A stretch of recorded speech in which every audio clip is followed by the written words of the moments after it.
So these are fall pockets, and you can play them in multiple ways. You can put a bunch of the cards in the pockets and have students take them out one at a time. So you can put them in there so they can't see them, and then they have to pull them out, describe what it's used for, and then if they get it right, they get to keep it. If they get it wrong, they have to put it back. You can do it where you students have to get the most to win.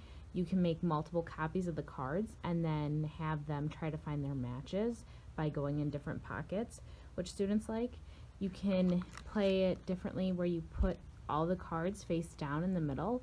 You just use whatever cards you need for each of your students, put them all in the face in the middle and mix them up.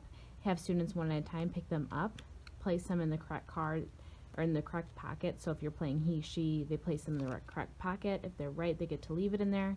And if they're wrong, they have to take it back. Whoever loses or gets rid of their cards first could win. So that's another way you could do it.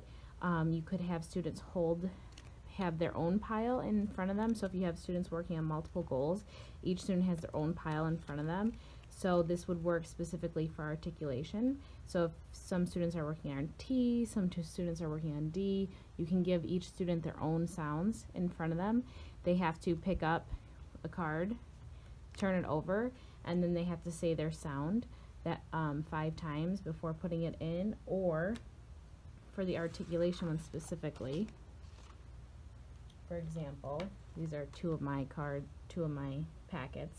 What you could do is they get to pick which one they put it in. So they can put it in, say your word sound 5 times, use it in a sentence, and then they have to do it to leave it in there. Another thing you can do for the sounds is have them, just like in the language ones, place them all in one of the pockets and have students try to find their match if you print double of the cards, or they could try to just take one at a time, say their sound correctly, and then keep it if they get it correct.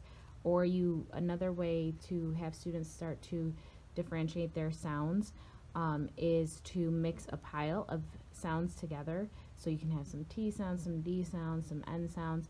Have students pick up one from the pile, say if it's their sound. If it is, they get to put it in one of the pockets and complete that task. If it isn't, they have to put it back. So I hope your students have a blast playing with these pockets. This is actually one of the favorites for my students.